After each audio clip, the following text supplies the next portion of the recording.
Welcome to PhotoshopUser TV, brought to you by the National Association of Photoshop Professionals. And now, here are your hosts, the Photoshop guys.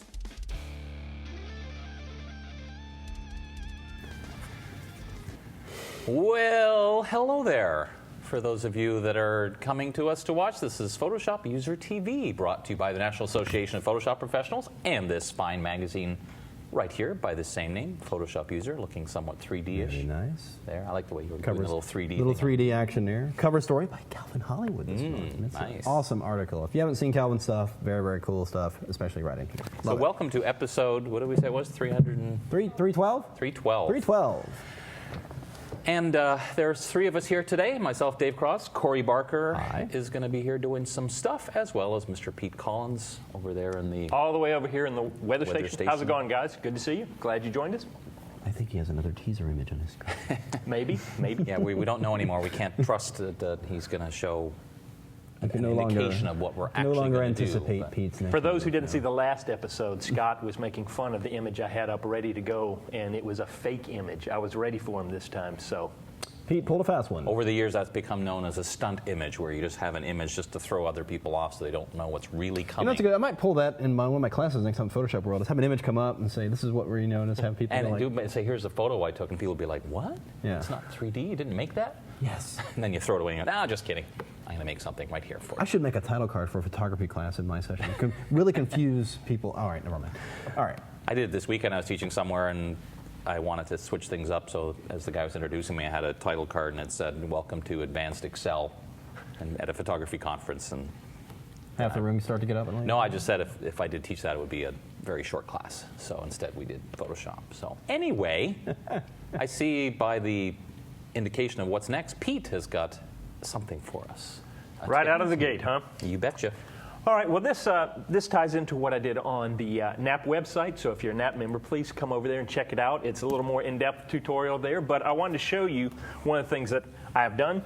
And oftentimes when you're working with cars, one of the things that you're going to need to use if you're going to create a sense of motion, either you're going to have to take a picture of the car and pan with it so that you get the wheel spin, or you're going to have to figure out a way to fake wheel spin on your cars. Now, it's very simple to do if your wheels are perfectly symmetrical. But most of the time when you're taking a picture of a car, you want to have a good composition. It's going to be in an angle or something. Well, let me show you what you can do to make sure that you get a good representation of the wheel to create that fake wheel spin. First thing I'm going to do is I'm going to zoom in, and I'm just going to come over to the car and the front wheel, and I'm going to choose my elliptical marquee tool. Now, I do know that the wheel should be symmetrical from the hub, so if I put my cursor right in the middle and hold my Alt key or Option key on the PC and drag out, it's going to constrain the selection from the middle.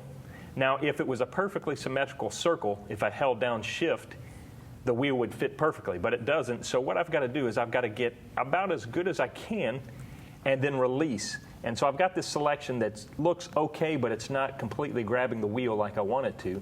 So I need to go up to Select and do a Transform selection and just pull around the handles till they encompass the entire wheel. And sometimes you may even need to right-click and go to Distort. And that way each handle will move on its own accord. It won't affect all the others. Now also, one of the tips is you need to turn off snap a lot of times because that may fight you if something on the screen is causing the snap to not let you work quite the way you should. So just remember, if you're having issues doing something very precise, check and make sure your snap is turned off. Okay, that looks pretty good. Now I'm just going to simply create a new copy of that wheel by hitting Command or Control J to jump it up on its own layer. And here I'm going to hide the car for a minute.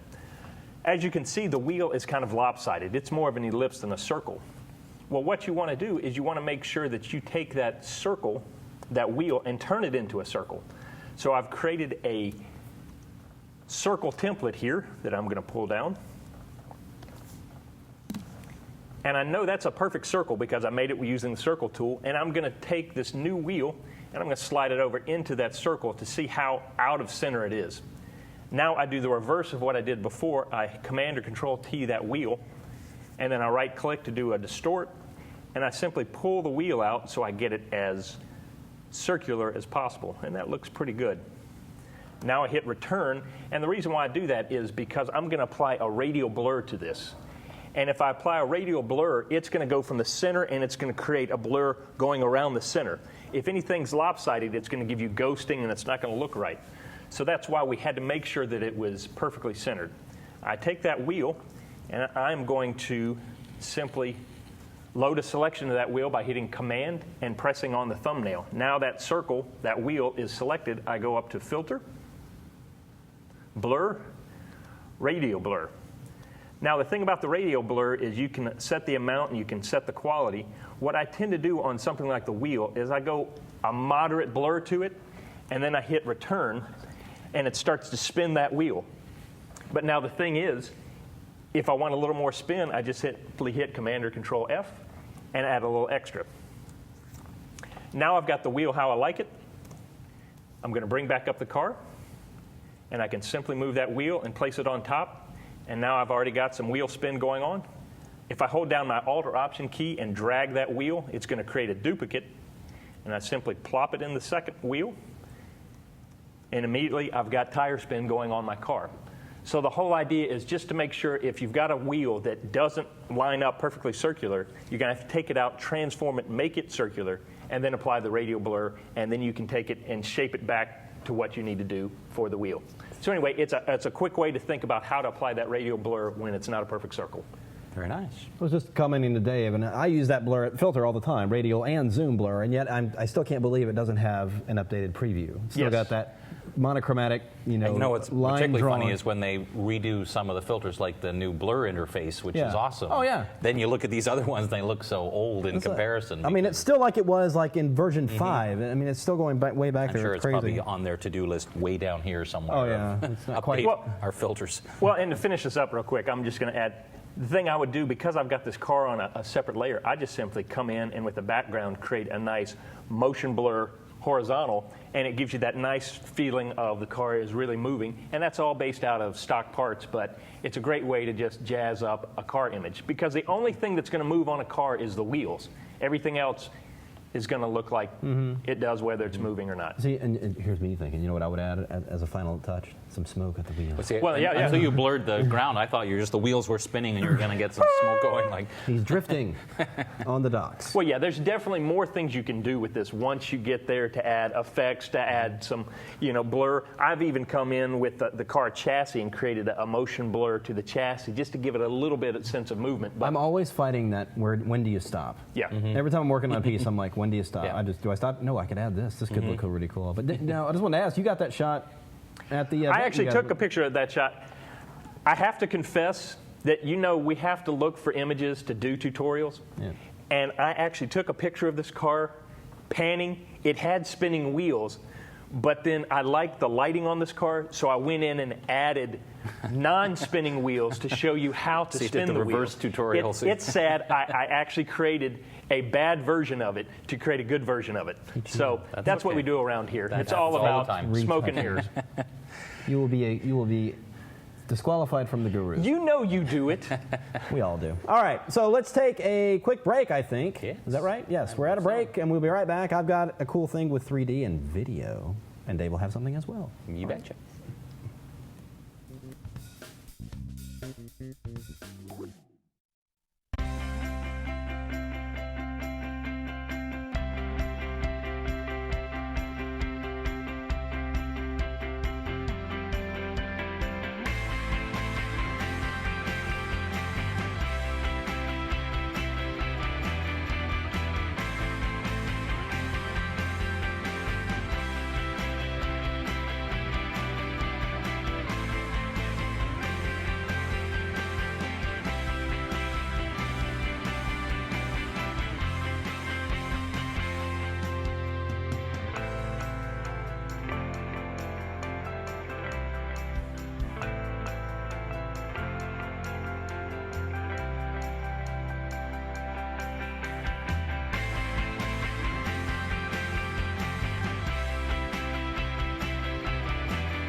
I can't wait to do this again.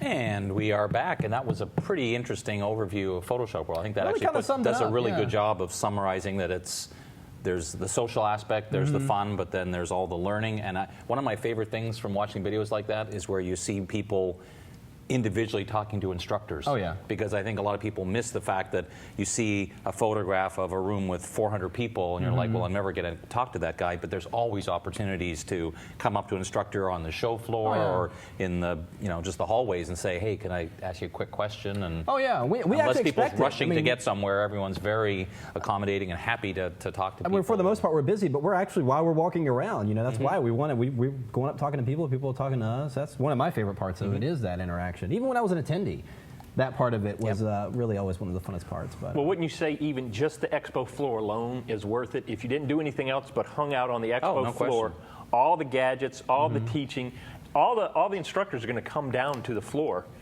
to give a talk or just to be there. And that's the place to be when you're not in a class, you're down in the expo floor. And that's a really good point, actually, because I've been to a lot of events where it's a trade show with a little bit of learning, and Photoshop World really is an educational event that has a trade show, and even the trade show has classes, and that's very unusual that there's the volume of classes that take place at the vendor booths and at the show floor theaters just adds.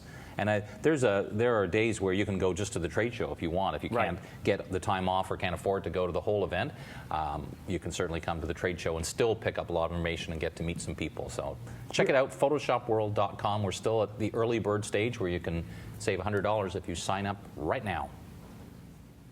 sign up right now. Are we good to go? I'm seeing all this stuff in the background. Okay, I'm going to go first then.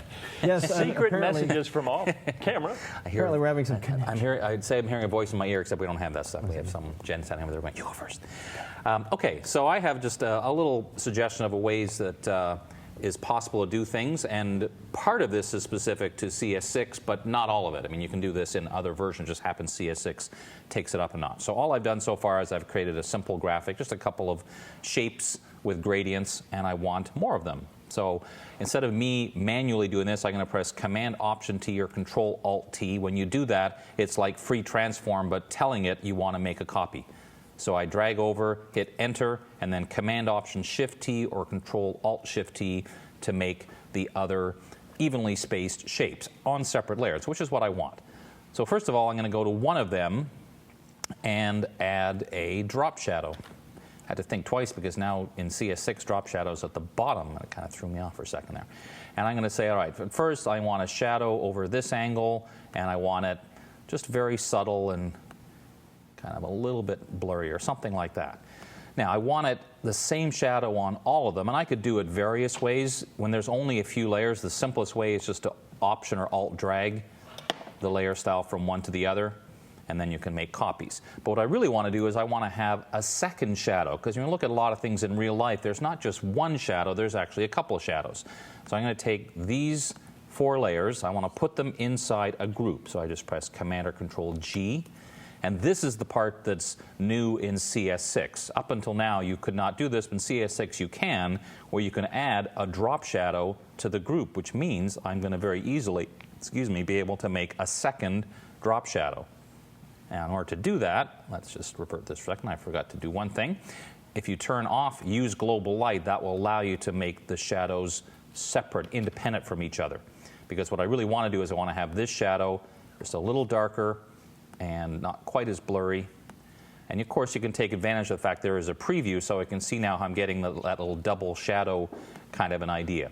Now, the shadow that's applied to the group means it'll affect all those 4 layers at one time. So this one is easier to adjust globally for all 4 just by double-clicking and coming back and saying, okay, I think I want it to be a little darker still, and maybe, and I'm just, by the way, I'm just moving. You can do it numerically, but you also have the ability just to drag with your mouse to say, I would like this shadow to be over here and maybe just a bit blurrier. So again, that last part is specific to Photoshop CS6, but the ability to have, I just show you inside of here, you'll see that each one of these layers has its own drop shadow, which I could, again, adjust independently if I wanted to. But then because they're in a group, now the group also has a drop shadow applied to all of them. Well, Dave, I got a couple questions for you. Certainly. Can you tell the tip, the step and repeat tip again? Because I find that's such a useful tip, but I keep forgetting that shortcut. Yep. Because I'm doing something and I want to just repeat the steps. And I know a lot of people out there go, what was that step again? Sure. Good idea. Well, normally, of course, free transform does something like it moves an object. But the difference is, and you could either do it through the keyboard or through the menu, and just before you choose free transform, hold down the Option or Alt key. I'm just going to use the keyboard, Command Option T or Control Alt T. It still looks like free transform, but the difference is now as I'm moving it, it's copying it. And then when I hit Enter, it'll make that new layer that distance. Then the keyboard shortcut to basically say do that again is, I like to jokingly call it the entire left side of your keyboard T, Command Option Shift T or Control Alt Shift T, and that really says whatever you just did, do it again. So you see how in this case I copied on an angle, so each one will be on an angle. And the fact that I did this on separate layers meant that the results stay on the separate layer. But you have to apply that Alt Control T on right, the first move. one, because that's what tells it to make a copy. It's almost like telling it, oh, record this. Right. And do this now. So and I think the real important thing is that command technically is called transform again, but it really says whatever you just did, do it again. So if I scaled something, then it'll scale it again. If I scaled and rotated, it would scale. So it really is repeating whatever operation you've done. So there's really lots of times where you can use it. Oh, let me just show one last thing about this. Personally, when I do this, I like to always have the results on separate layers. But just to show you one little option here, if I keep something selected, the first example, I deselected it, and then that made everything go on a separate layer. But if I keep it selected and press that same keyboard shortcut, I'll just have to zoom in a little closer here, and hold down the Shift key, because let's say I just want a whole bunch of squares. The difference is now when I press that shortcut, see the difference? They're all staying on the same layer. Oh, so nice. you have the choice. If you want things to stay on the same layer, keep it selected. If you want them to be on separate layers, then you deselect.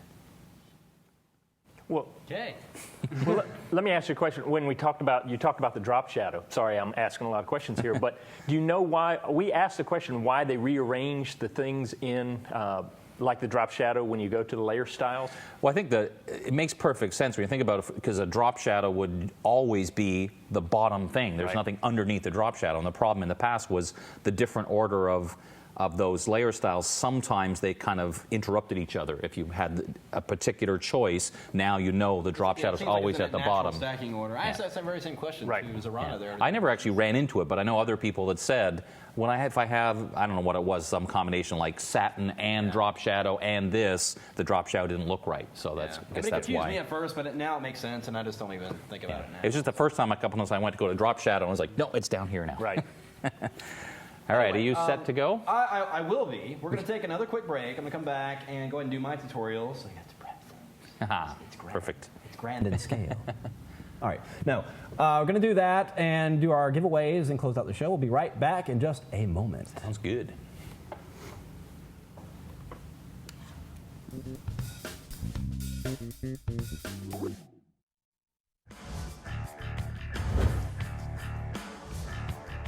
My name's Tim Wallace. I work as a commercial photographer. I'm based in the UK. Cars fascinate me. They're almost like people. They're like characters. They have a personality. Photography is about creating one single image that gets that message across. It doesn't matter what the shoot is. The finished image is in my head before I even start. Just look at the whole aspect of just light and creating a mood and creating something different. I like people to look at it and be inspired. It's up to me to create an image that makes the hairs on the back of your neck stand up and think, I want to be that person next to that car. My name's Tim Wallace. Come and check out my courses on inspired light and automotive photography at kelbytraining.com.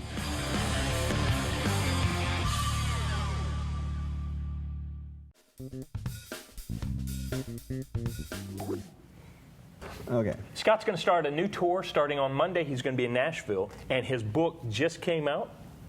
And the book is the Adobe Photoshop CS6 book for photographers. And what he does is he breaks down the new photography skills that he's brought in with Photoshop CS6.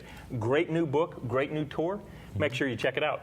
Yeah, you can get the book at all the regular places, and if you want to find out about the tour coming to a city near you, kelbytraininglive.com will tell you all the upcoming cities that Scott is doing over the next little while. So you can check that out and register there. If you're a NAP member, you get a special discount. So make sure that you do that if you are a member of NAP.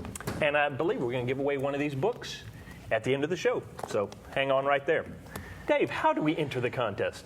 We can talk about that. Certainly, if you go to kelbytv.com/PhotoshopUser TV, there is a form you fill in.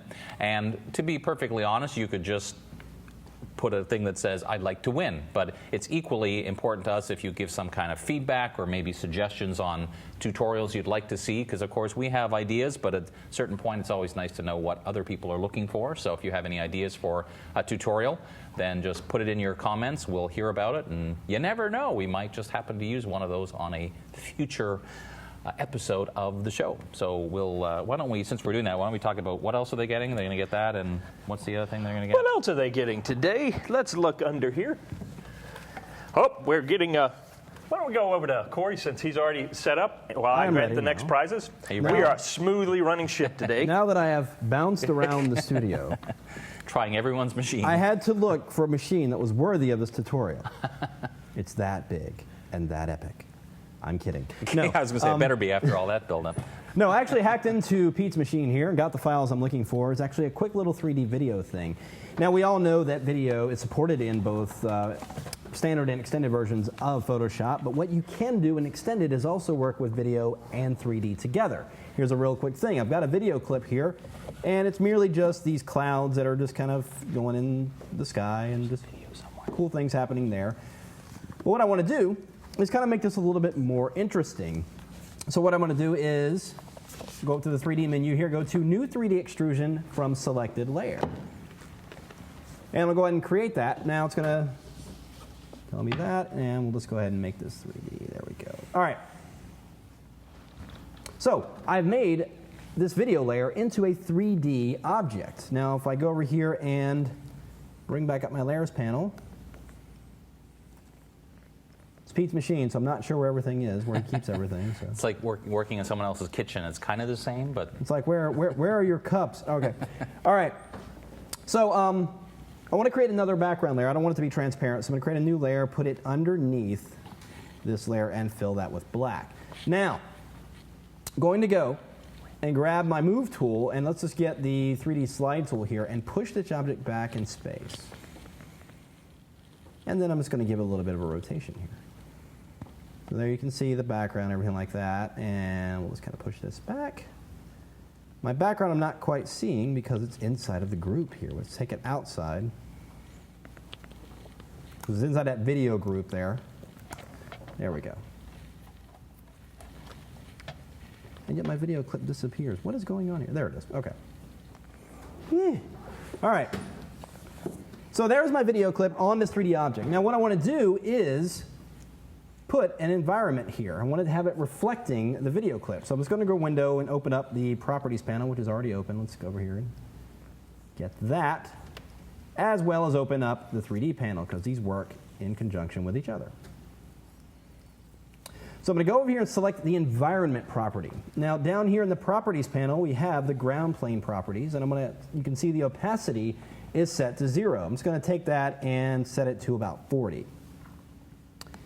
And you can see on my clip, if I press Shift Option Command R and do a render, you will see no reflection. That's because I didn't press Enter. Here we go. There we go. So now you can see, as I do a render, there's that little bit of a reflection like it's sitting in an environment. And if I open up my timeline, and you can see if I scrub through here, the video still plays on that 3D object. Now, when you get it in position and everything looks pretty good, you can simply go out and do a render. I'm going to go under File, go to Export, and choose Render Video. Once you have everything in place, And a great thing about the video export here in CS6 is that it now renders all those reflection properties. In fact, it's got a new panel over here, and it's crawling. Pete, what'd you do? I'm sorry, it's me. Every computer I touch, I do funky things to. Well, he's got like, what is it, like four megs of RAM on that? No, this is a brand new computer. It should be smoking. It's 8 megabytes. He's a power user. And there's something going on with my profiles. As soon as I plug in my profiles, it slows things down. It knows you're around. All right. It's me. It's not the computers. We found out. So you've got the render. If you know video, you know the rendering formats here. You've got H.264, QuickTime. You can do all these different things here. The key to remember when you're going to output 3D animation like this is down here at the very bottom where it says Render Options.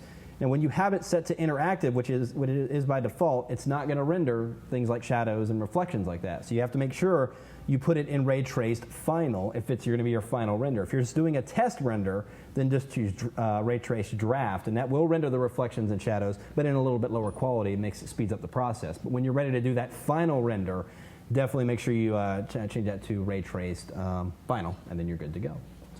Cool. Great way of combining 3D with video and being able to get creative with that. Now, in that particular example, that last week's show, Scott showed how to put a still photograph inside like a monitor, but you could effectively do the same thing with that as well. In fact, I was going to suggest it, but you know how Scott is about 3D. But yes, he could have easily taken that and made a 3D postcard out of it and gotten proper perspective that way, but you know, what he did worked fine. But there's certainly more ways to do it in Photoshop, more ways than one to do anything. So. Cool. All right. But that's it. Very good. Well, Dave, we finally figured out what we're giving away for this show, so let's talk about it. First of all, as we've already talked about, Scott Kelby's book, Photoshop CS6 book for the digital photographer. Next, we're going to have Video Nation, and Scott was talking about this on the last show, how much he really appreciated all the things that he had to say about this. It really talks about using your camera to create great video shots, interviews, all kinds of stuff. Very helpful manual if you're interested in video. And then finally, by Roberto Valenzuela, I just like saying that name. It's Picture Perfect Practice. And this is a great guide if you want to learn how to train yourself to get certain pictures that you haven't done before. He gives you some challenges. Excellent book, great pictures in there. Beautiful book. Check this out. You've got 3 books to choose from. We've got Picture Perfect, Video Nation, and Scott Kelby's book. And they're going to have 3 winners for those. And make sure you leave a comment. Where? Yeah, just go to kelbytv.com/PhotoshopUserTV. You'll see a comment form.